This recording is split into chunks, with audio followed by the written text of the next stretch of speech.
చెడుపై మంచి సాధించిన విజయానికి ప్రతీకగా దేశవ్యాప్తంగా విజయదశమి సంబరాలు అంబరాన్ని అంటాయి. ఉత్తరాది నుంచి దక్షిణ భారతం వరకు దసరా వేడుకలు కన్నుల పండుగగా జరిగాయి. అమ్మవారి ఆలయాలు భక్తులతో కిక్కిరిసిపోయాయి. రావణ దహనాలు, ఆయుధ పూజలతో శరన్నవరాత్రులు ఘనంగా ముగిశాయి. దేశవ్యాప్తంగా దసరా మహోత్సవాలు కన్నుల పండుగగా జరిగాయి. అమ్మవారికి కైంకర్యాలు, ఆయుధ పూజలు, రావణ దహనాలతో విజయదశమిని దేశ ప్రజలు భక్తి శ్రద్ధలతో జరుపుకున్నారు. ఢిల్లీలోని ప్రఖ్యాత రామ్లీలా మైదాన్లో రావణ్ దహన్ కార్యక్రమం అట్టహాసంగా నిర్వహించారు.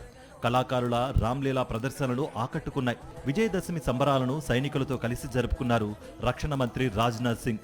గుజరాత్లోని భుజ్ మిలిటరీ బేస్ను సందర్శించిన ఆయన సైనిక సంపత్తికి సంప్రదాయబద్ధంగా ఆయుధ పూజ నిర్వహించారు.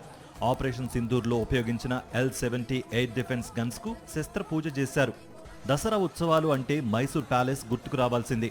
ఈ ఏడాది రాజకోటలో అంగరంగ వైభవంగా జరిగిన దసరా ఉత్సవాలు జంబూ సవారీతో ముగిశాయి. చాముండేశ్వరి అమ్మవారిని గజరాజుపై స్వర్ణ అంబారీలో ఊరేగించారు.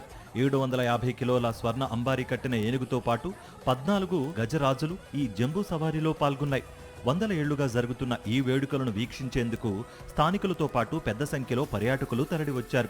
రాజకుటుంబ వారసులు కూడా ఇందులో పాల్గొన్నారు. కాళీమాత కొలువై ఉన్న కోల్కతాలో నవరాత్రులు వైభవంగా ముగిశాయి. చివరి రోజు దుర్గా పండల్స్ వద్ద మహిళలు సింధూర్ ఖేలా ఆడారు. సింధూరం రాసుకుని నృత్యాలు చేశారు. నవరాత్రుల ముగింపుతో అమ్మవారి విగ్రహాలను నిమజ్జనం చేశారు.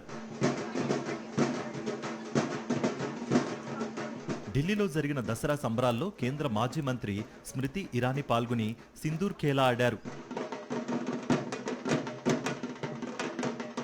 యూపీ సీఎం యోగి ఆదిత్యనాథ్ గోరఖ్పూర్లో విజయ్ శోభాయాత్ర నిర్వహించారు. పురవీధుల్లో పల్లకిల్లో ఊరేగారు. గోరఖ్పూర్ మఠానికి చెందిన 100 మంది ఈ శోభాయాత్రలో పాల్గొన్నారు. హిమాచల్ ప్రదేశ్లోని ప్రముఖ పర్యాటక ప్రాంతం కులులో దసరా ఉత్సవాలు ప్రారంభమయ్యాయి. విజయదశమి నాడు మొదలైన సంబరాలు వారం పాటు కొనసాగాయి. రాష్ట్రంలోని మారుమూల గ్రామాల నుంచి అమ్మవారి విగ్రహాలతో భక్తులు కులుకు తరలివస్తారు. ఇక్కడి దాల్పూర్ మైదాన్లో వీటిని ప్రతిష్ఠించి పూజలు చేస్తారు. స్థానికులతో పాటు పెద్ద సంఖ్యలో పర్యాటకులు ఈ వేడుకలు చూసేందుకు కులుకు వస్తూ ఉంటారు.